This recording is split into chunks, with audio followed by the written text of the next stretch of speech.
Now, before we talk about the game, there was news this afternoon that Sir Alex Ferguson was taken to hospital after falling unwell shortly before the game at Old Trafford.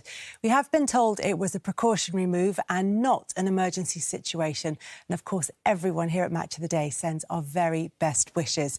And he would have enjoyed Manchester United's first league double over Liverpool in a decade. They've qualified for Champions League football next season, which, as Michael Carrick says, is not something they want to over-celebrate, but is crucial to the club moving forward financially as much as anything else.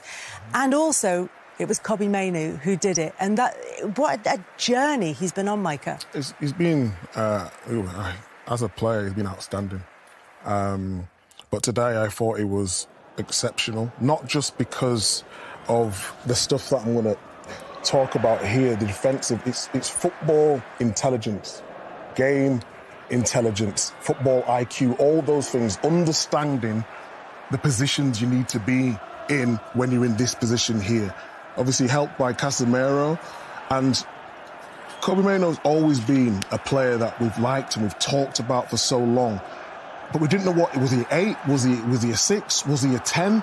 I think he's found his position now and he feels at home. And when I talk about the football intelligence, this is what I'm talking about. He keeps his game very safe when he needs to, and then arrives late when he needs to also.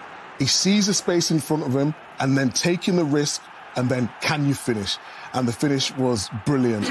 And I've been in that situation when you're a young boy and everyone's talking about you, and it's very difficult to keep that level of consistency. But his consistency, we just got some stats here to show you how good he was in that game in terms of his passes, possession won, distance covered, but the goal he scored, and it was a big goal against Liverpool.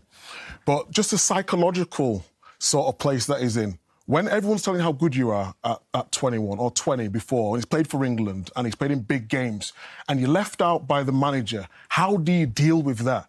And he's dealt with it spot on. His attitude's been brilliant. He could have lost his confidence, but he didn't lose his confidence. And he puts in a performance like that. So it wasn't more about analysing his game and what he did. It's more about how he was taking on information and could he perform in his head, because he's had a manager who didn't fancy him, and Carrick has put his arm around him, and these are the performances that you're getting from him week in, week out, and I just love to see it. Yeah. And tied him into that long-term contract at Manchester United as well. I could do with one of those. Kobbie Mainoo had the decisive moment in the game.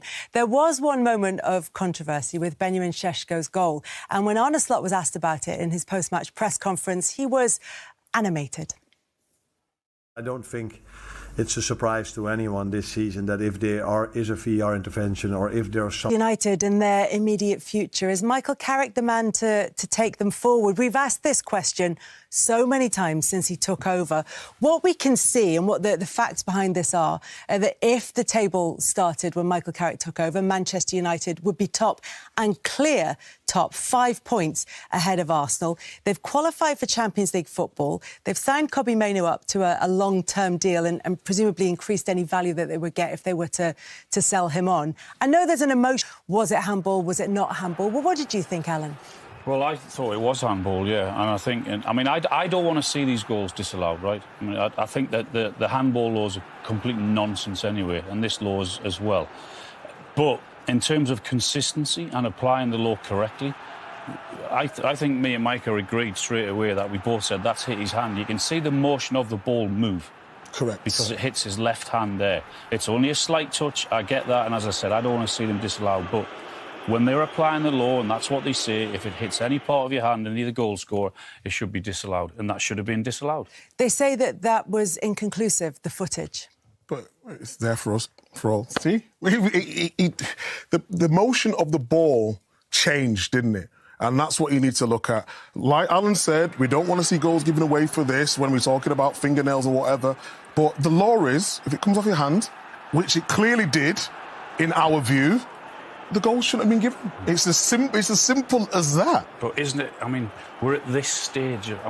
This is where we're at now. This is where they've got us. We're actually debating whether it's flicked onto his finger. We'd have talked about this before as well. We always found this. We always found this stuff to talk about. But look, in terms of the way that Liverpool played, Arne Slot said very honestly, that decision is not what cost Liverpool the game. The bits that they can control, they didn't get right, particularly in the first half, Alan. Yeah, well, their defending, I thought, was all over the place again. And for large parts of this season, that's why they're in the position. The 84-year-old legendary United boss, who is a regular at the club's games both home and away, had been at Old Trafford to watch the big Premier League match between the two rivals. Ferguson led United to 13 Premier League titles and 2 Champions League triumphs during his 26 years in charge of the club from 1986 to his retirement in 2013. He then served as an ambassador for the club until 2025. In his illustrious career, he claimed 38 trophies with United, as well as 3 Scottish League titles and 4 Scottish Cups with Aberdeen. Ferguson also managed St Mirren and Scotland, including at the 1986 World Cup, following a playing career as a forward which saw him finish top scorer in the Scottish Division 1 in 1965-66.